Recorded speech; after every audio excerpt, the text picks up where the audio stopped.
Shalom, mes bien-aimés dans le Seigneur. Je vous salue dans le saint et le précieux nom de Jésus-Christ. J'espère que vous vous portez tous très bien. J'ai fait cette vidéo pour intervenir par rapport à quelques commentaires sous la vidéo concernant KS Boom. Vous voyez là, ce sont les commentaires des bien-aimés. Quelques commentaires qui m'ont véritablement marqué. Alors, le premier dit « Recevoir un présent ne fait pas d'un chrétien un associé ». Le deuxième, qui m'a particulièrement surpris aussi, il dit ceci « Ce qui m'intrigue, c'est que vous ne dites pas ce que c'est le Rotary. Est-ce mauvais? Si oui, expliquez aux gens. Mais non, toujours comme des chrétiens super zélés en train de dire cette structure est diabolique, telle autre est satanique. Je connais plusieurs chrétiens qui sont au Rotary et il n'y a rien de sectaire. Alors, c'est quoi le problème? Il n'y a rien de sectaire, alors c'est quoi le problème?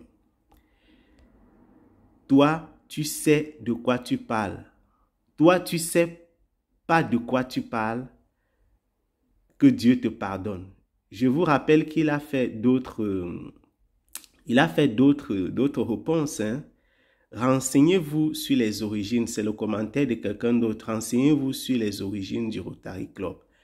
En réalité, ces messages sont nombreux et c'est véritablement intriguant. Tout ce qui s'est dit. Je crois que dans l'un des messages, il a déclaré que, d'ailleurs, le Seigneur Jésus-Christ, es-tu sûr de ce que tu dis? Ou alors c'est une hypothèse? Pourquoi dire avec autant de certitude des choses que vous ne maîtrisez pas? Arrêtez un peu. Alors, sous l'un des messages que je ne retrouve pas, il a déclaré que nous ne connaissons pas le Seigneur Jésus-Christ parce que j'avais déclaré que Jésus-Christ ne ferait pas une chose pareille. Alors, je vais intervenir par rapport à cela pour éclaircir ma pensée. Alors, je vous ai dit que j'ai déjà participé, moi qui vous parle. J'ai déjà participé à une réunion du Rotary parce que j'ai été une cible du Rotary pendant que j'étais à l'université et j'avais expliqué dans quel contexte. Le Rotary, c'est une organisation internationale, c'est une secte internationale, c'est une association internationale créée en 1905. Voici les informations de base sur le Rotary. L'organisation est basée aux États-Unis, plus d'1 million de membres. Et le fondateur principal du Rotary, pour ceux qui pensent que nous disons du n'importe quoi, il s'appelle Paul Harris. Et Paul Harris lui-même se déclare franc-maçon. Le fondateur principal du Rotary Club s'appelle Paul Harris. Ils étaient 4, les fondateurs du Rotary Club. Et parmi les 4, celui qui a porté l'idée du Rotary s'appelle Paul Harris. Il était franc-maçon. Le club et la franc-maçonnerie. Ceci, ce n'est pas un article fait par moi. C'est un article écrit par Lance Bloom. Publié en 2014. Il déclare ceci: le symbole du Rotary Club est une roue à 24 dents de couleur jaune, mais avec un brisé bleu à l'intérieur. De son centre partent 6 rayons dorés. On n'a aucune peine à y voir un symbole de la franc-maçonnerie. Et pour ceux qui ont des yeux pour ne pas voir, je vais vous faire voir des symboles du Rotary sur lesquels on a croisé et représenter d'ailleurs. Il y a d'ailleurs des associations Rotary qui font le mixage avec la franc-maçonnerie. Je vous ferai voir les symboles tout à l'heure. On n'a aucune peine à y voir un symbole de la franc-maçonnerie.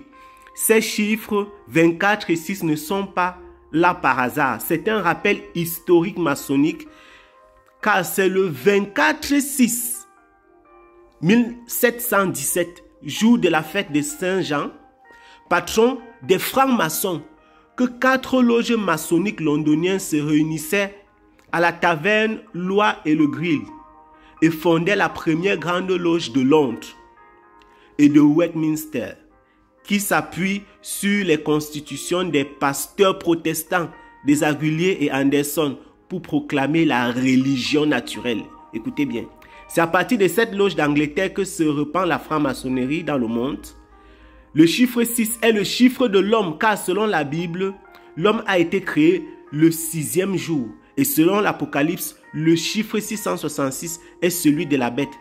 Car c'est la triple exaltation de l'homme, c'est-à-dire de l'homme sans Dieu, de l'homme sans Dieu, de l'homme sans Dieu. Pourquoi la couleur bleue? C'est la couleur de la voûte des loges maçonniques, parsemée d'étoiles jaunes. Le marteau est l'apanage du maître de la loge maçonnique et aussi du président du Rotary Club. Vous entendez ça? C'est un fils de commerçant. L'avocat américain Paul Harris, franc-maçon qui fonda à Chicago en 1905 le Rotary Club ou Cercle de la Couronne, avec d'autres francs-maçons dont Gustav Euler, d'origine allemande, Sylvestre Skill, également d'origine allemande. Ils se disaient rotariens car selon leur version officielle, c'est par rotation de leurs différents domiciles qu'ils tenaient leur réunion. Vous entendez? Le statut précise que c'est pour servir l'intérêt général et pour participer à l'instauration de la paix dans le monde. Ce sont des paroles d'ivrogne. En réalité, il s'agit d'une franc-maçonnerie sans tablier, dont le but est la solidarité entre hommes d'affaires, tout en exploitant quelques naïfs et braves types pour des actions humanitaires. Paul Harris est né en avril 1868 dans le Wisconsin. Je vous excuse du reste. Regardez bien ceci. Observez bien ceci.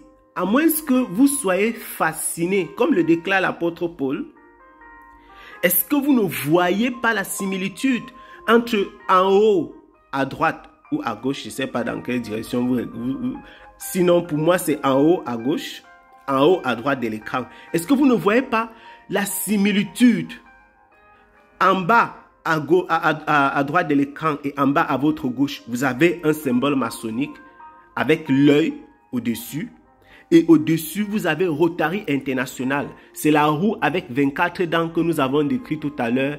Et les 6 piliers de la roue, les 6 piliers internes.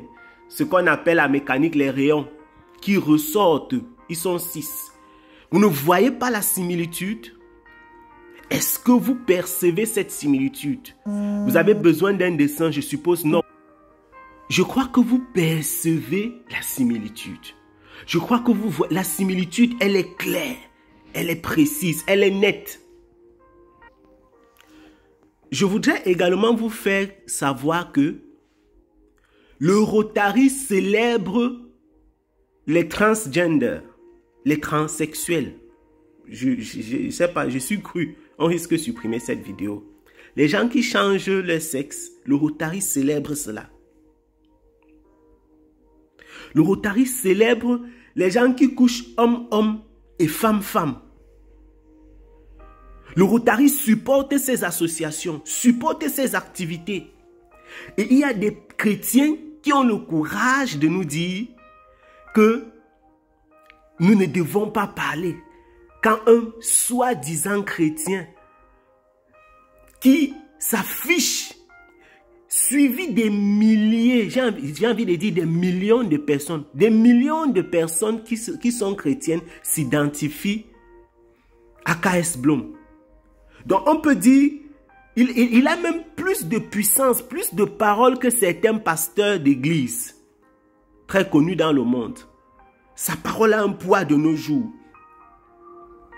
Et lorsque nous nous offusquons du fait qu'une personne de cet acabit qui portent le nom de notre Seigneur et le traînent dans la boue avec le Rotary Club, des gens nous font croire que le Rotary n'est qu'une simple association. Voici ces éléments que je vous montre. Ce sont des preuves pour que vous ne dites plus « il n'a rien prouvé, il n'a rien montré ». À moins que vous soyez dérangé pour penser que c'est moi qui ai fabriqué ces preuves, alors il y a un problème. Voilà le symbole arc-en-ciel du Rotary Club. Ce sont des éléments qui sont publics, disponibles sur leur site. Ils ne se cachent pas. Et je voudrais terminer en vous posant la question de savoir que déclare la parole de notre Seigneur Jésus-Christ? De la même source peuvent-elles émaner une eau douce et une eau amère? Paul Harris, du haut de sa stature de franc-maçon, le fondateur principal de la franc-maçonnerie, est-ce qu'il pouvait faire autre chose que créer un démembrement de la franc-maçonnerie? Est-ce que vous pouvez participer à une réunion organisée par Satan? Vous, est-ce que même si le diable fabrique une belle association, il crée une belle association très attrayante et intéressante, est-ce que vous ferez part de cette association, soit disant que ce n'est pas une secte? Quelqu'un est un sataniste, est un sectaire reconnu et qui s'accepte, il crée quelque chose et vous dites que les chrétiens doivent y participer parce que vous n'avez aucune preuve que ce soit satanique. Vous avez un problème, chers chrétiens. Nous avons un problème dans l'église. Et ce sont les personnes qui dénoncent ces genres d'histoires que vous attaquez. C'est extrêmement triste. Shalom, mes bien-aimés. Parfois, c'est parce qu'on manque du temps pour s'asseoir et rentrer dans des détails qui ne vraiment ne nous intéressent pas. Je n'ai pas envie de venir m'asseoir ici pour vous détailler le Rotary Club. Le Rotary Club, je le dis, j'insiste et je persiste, je vous le déclare au nom de Jésus-Christ de Nazareth. C'est une secte pernicieuse. Le Rotary Club est une secte pernicieuse. Je le déclare, je l'ai dit. Et pour ceux qui m'ont répondu, tu ne connais pas Jésus-Christ. Parce que tu dis que K.S. Bloom n'aurait pas dû se rendre au Rotary. Quelqu'un me l'a déclaré. Jésus a mangé chez les publicains. Ces publicains, ce n'étaient pas des personnes qui volontairement avaient signé un pacte avec le malin. Et il y avait une raison, un but, attention, une raison pour laquelle Jésus-Christ est allé, par exemple, chez ces publicains. Vous avez pris l'exemple de Zachée. Le Seigneur est allé chez Zachée pour une raison précise. C'était pour gagner Zachée à Dieu. K.S. Bloom est allé au Rotary. Pour faire quoi? Pour gagner le Rotary? Pour gagner le président du Rotary? Non, pour faire la publicité du Rotary. Lorsque Jésus-Christ est allé chez les publicains, c'était pour leur prêcher la parole de la vérité. Christ n'est jamais allé chez ces personnes pour s'afficher et prendre des photos avec eux, pour faire beau, connu, glorieux. Mais K.S. Bloom, il s'est affiché avec les leaders de cette secte et il a fait leur publicité. Aujourd'hui, je suis convaincu que beaucoup de jeunes qui sont aveuglés pensent que c'est le chemin à suivre pour le succès. Jésus-Christ pourrait-il, l'apôtre Paul, aller dans une communauté comme celle-là, s'afficher ainsi, se laisser utiliser comme un instrument d'exaltation de ces organisations? Vous pensez que l'apôtre Paul pourrait rentrer dans une communauté juive, des pharisiens, sans leur prêcher la parole de la vérité, mais chercher plutôt à mener des actions humanitaires avec eux? Vous pensez vraiment que Jésus peut mener des actions humanitaires avec les Juifs qui l'ont tué? Avec des satanistes? Action humanitaire fût-elle. Je vais m'arrêter là. Si vous n'avez pas compris, je ne sais plus ce qu'il faut faire. Si vous n'avez pas compris, après cette vidéo-ci, je ne sais pas ce qu'il faut faire pour vous. Ma prière, c'est que le Seigneur vous bénisse, que le Seigneur vous garde et que le Seigneur nous donne la compréhension. Je prie que ce message touche les jeunes qui sont en danger et qui se détournent de ces sectes pernicieuses. De la même source ne peuvent pas découler l'eau douce et l'eau amère. Qu'y a-t-il de commun entre les ténèbres et la lumière? Je réponds rien. Si vous êtes en Jésus-Christ, alors demeurez-le. Ne nous dites pas, telle secte n'est qu'une association. Si vous êtes en Jésus-Christ, demeurez-le. Et si vous êtes dans des sectes, vous n'êtes pas en Christ. Vous devez vous repentir. Je vous salue au nom de Jésus-Christ. Shalom.